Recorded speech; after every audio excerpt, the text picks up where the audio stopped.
Hello', মই মন্মিতা নাথ। আজি মই আপোনালোকলৈকে এটা হেয়াৰ কেয়াৰৰ টিপছ দিব বিচাৰিছোঁ আৰু টিপছটো একেবাৰে চিম্পল হয় আৰু যদি আপোনালোকৰ ভাল লাগে এবাৰ ট্ৰাই কৰিব, ৰিজাল্ট বহুতেই ভাল পাব। বৰ্তমান সময়ত আমাৰ যি পলিউশ্যন বা সূৰ্যৰ যিটো UV ৰে তাৰ কাৰণে আমাৰ হেয়াৰত বহুত বেছি প্ৰব্লেম আমি দেখা পাওঁ, যেনেকুৱা হেয়াৰ ফলৰ প্ৰব্লেম, কম বয়সতে আমাৰ চুলি পকা যিটো সমস্যা, হেয়াৰ ডেমেজ হোৱা, হেয়াৰৰ ঠিকমতে যিটো গ্ৰোথ নহয়, আকৌ ড্ৰাই হেয়াৰৰ প্ৰব্লেম, এনেকুৱা বিভিন্ন ধৰণৰ সমস্যাই আমাক দেখা দিয়ে। আৰু উফিৰ সমস্যা, এইটো বহুতৰো এই সমস্যাটো দেখিব পাওঁ। কিন্তু আজি মই আপোনালোকক হেয়াৰ কেয়াৰৰ যিটো টিপছ দি আছোঁ সেইটো যদি আপোনালোকে ফ'ল' কৰে বা ষ্টেপ ৱাইজ আপোনালোকে সেই হিচাপত যদি আপোনাৰ নিজৰ হেয়াৰৰ কেয়াৰ কৰে, তেন্তে আপোনালোকে নিশ্চয় আপোনাৰ যিখিনি সমস্যা মই সমস্যাৰ কথা ক'লোঁ, তেনেকুৱা সমস্যাত যদি আপুনিও ভুগিছে তেন্তে তাৰ পৰা আপুনি অতি সহজে ৰিলিফ পাব বুলি মই ভাবোঁ। আৰু আমি হেয়াৰ কেয়াৰ যেনেকৈ আমাৰ নিজৰ স্কিন কেয়াৰটো ইম্পৰ্টেণ্ট, তেনেকৈ আমাৰ হেয়াৰ কেয়াৰো খুবেই বেছি ইম্পৰ্টেণ্ট হয়। কিয়নো আমি যিমানেই বেছি মেকআপ নকৰোঁ কিয়, যদি আমাৰ হেয়াৰটো ঠিকমতে নহয় তেন্তে আমাৰ গোটেইখিনি মেকআপে বেকাৰ যায় আৰু আমাৰ ক'ৰবাত ওলাই গ'লেও আমাৰ ভাল নালাগে। সেয়েহে আমি নিজৰ স্কিনৰ লগতে আমি হেয়াৰৰো কেয়াৰ কৰাটো খুবেই প্ৰয়োজন। আৰু আজি মই আপোনালোকক হেয়াৰ কেয়াৰৰ মষ্ট ইম্পৰ্টেণ্ট পাৰ্ট হ'ল আমি নিজৰ হেয়াৰত এটা খুব ধুনীয়াকৈ আমি সপ্তাহত এদিন বা দুদিন তেল লগোৱাটো। আৰু এই তেল লগালে আমাৰ চুলিত যিবিলাক আমি সমস্যা আমি দেখোঁ, সেই সমস্যাসমূহ বহুতখিনিৰ পৰা আমি সোনকালে হাত সাৰিব পাৰোঁ। আৰু তেল লগোৱাৰো বহুত নিয়ম আছে। মই যিটো নিয়মত আপোনালোকক চুলিত তেল লগাবৰ কাৰণে কৈ আছোঁ, যদি সেই হিচাপত আপুনি চুলিত আপুনি সপ্তাহত এবাৰ বা দুবাৰ তেল লগাবৰ কাৰণে ষ্টাৰ্ট কৰে, তেন্তে আপোনাৰ চুলিখিনি বহুত বেছি আপুনি ডেভেলপ দেখিব পাব নিজৰ চুলিত। আৰু মই যেনেকৈ হেয়াৰ অইল লগাম, তাৰ কাৰণে মই যিকেইটা বস্তু ইউজ কৰিম সেইকেইটা আপোনালোকক অকণমান দেখুৱাই দিব বিচাৰিছোঁ। মই হেয়াৰ অইল ইউজ কৰিম ইয়াতে অৰিফ্লেমৰ কক'নাট হেয়াৰ অইল। এইটো this one most my favourite hair oil. এইটো সঁচাকৈ খুবেই মোৰ বুলি নহয়, মই নিজৰ এক্সপিৰিয়েঞ্চৰ পৰাই কৈছোঁ যে এইটো মোৰ কাৰণে বহুত বেছি ভাল হেয়াৰ অইল।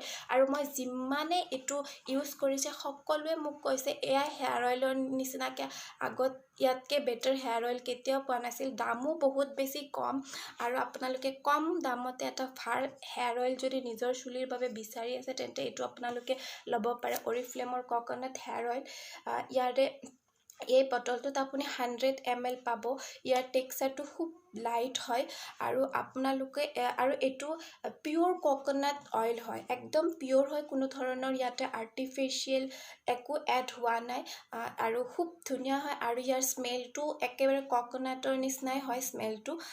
নেক্সট মই ইয়াতে মোৰ যিটো হেয়াৰ কেয়াৰৰ টিপছত যে হেয়াৰ অইল লগাম, তাতে মই এই হেয়াৰ অইলটো এপ্লাই কৰিম। লগত মই এপ্লাই কৰিম এল'ভেৰা জুচ আৰু তাৰ লগতে মই এপ্লাই কৰিম এইটো গ্লিচাৰিন। এই তিনিওটা মই খুব ধুনীয়াকৈ মিক্স কৰি নিজৰ হেয়াৰত এপ্লাই কৰিম। তাৰ কাৰণে মই হেয়াৰ অইল ল'ম 2 চামুচ আৰু এল'ভেৰা জুচ ল'ম 1 চামুচ। এইখিনি মই অকণমান গৰম কৰি ল'ম আৰু যেতিয়াই ঠাণ্ডা হ'ব তাত মই 1 টোপ গ্লিচাৰিন দিম আৰু সেইটো খুব ধুনীয়াকৈ মিক্স কৰিম।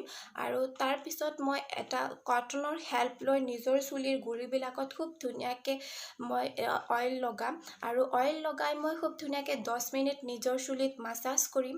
তাৰপিছত মই এখন টাৱেল গৰম পানীত তিয়াই সেইখন চেপি নিজৰ চুলিত খুব ধুনীয়াকৈ আধা ঘণ্টা বা 1 ঘণ্টা বান্ধি থ'ম।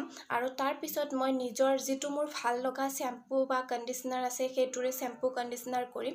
আৰু এনেকৈ যদি আপুনি সপ্তাহত এবাৰ বা দুবাৰ আপুনি মই কোৱা টিপছটো ফ'ল' কৰি যদি আপুনি নিজৰ হেয়াৰত হেয়াৰ অইল লগায় আৰু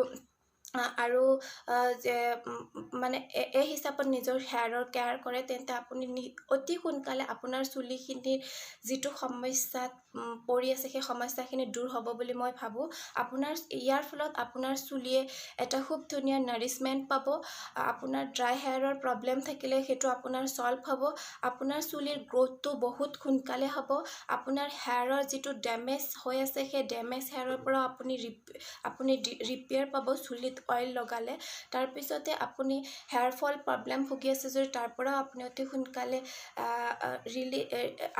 সোনকালে আপুনি মুক্তি পাব গতিকে আপোনালোকে মই কোৱা হেয়াৰ অইলৰ এই টিপছটো নিশ্চয় ফ'ল' কৰিব এবাৰ আৰু যদি ভাল লাগে তেন্তে আপোনালোকে মোক নিশ্চয় জনাব মই এই ভিডিঅ'টোৰ লগতে মই কেনেকৈ নিজৰ হেয়াৰ অইল এপ্লাই কৰিছিলোঁ সেইটো আপোনালোকক দেখুৱাই আছোঁ আপোনালোকে সেইটো চাব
মই কেনেকৈ হেয়াৰ অইল এপ্লাই কৰিলোঁ আপোনাক মই যিটো ক'লোঁ সেইটো ছেম প্ৰচেছত মই নিজৰ হেয়াৰতো এপ্লাই কৰি আপোনালোকক দেখুৱাইছোঁ গতিকে আপোনালোকেও এনেকৈ নিজৰ চুলিত আজিৰ পৰাই তেল লগোৱাৰ কাৰণে ষ্টাৰ্ট কৰক আৰু বেষ্ট হেয়াৰ অইল বুলি ক'লে মই অৰিফ্লেমৰ এই কক'নাট হেয়াৰ অইল কৈছোঁ আপোনালোকে এই হেয়াৰ অইলটোৱে নিজৰ চুলিত লগোৱাৰ কাৰণে ষ্টাৰ্ট কৰক এইটো হেয়াৰ অইলৰ প্ৰাইচ বহুতেই বেছি কম হয় আৰু তাৰ লগতে আপোনালোকে এই হেয়াৰ অইলটোৰ লগত আৰু এটা আমাৰ হট অইলো এটা আছে যিটো আপোনালোকে এইটো হট অইল এইটো প্ৰাইচো বহুত কম অনলি 79 ৰুপিছত এইবাৰ আহি আছে গতিকে এই হট অইলটো আপোনালোকে নিজৰ হেয়াৰত লগাই আপুনি নিজৰ হেয়াৰত মাছাজ কৰিলে আপোনাৰ হেয়াৰ ফল বা আপোনালোকৰ হেয়াৰৰ যিটো ডেমেজ সেইটো সোনকালে আপোনালোকৰ কমিব আৰু এটা মই কথা ক'ব বিচাৰিছোঁ আপোনালোকক যে আপোনালোকে যদিও বা এইখিনি আপোনালোকে নিজৰ চুলিত তেল লগালে আৰু ইয়াৰ পৰাতো আপোনালোকে বহুতখিনি সমস্যাৰ পৰা নিজৰ চুলিখিনিক ৰক্ষা কৰিব পাৰিব তাৰ লগত যদি আপোনালোকে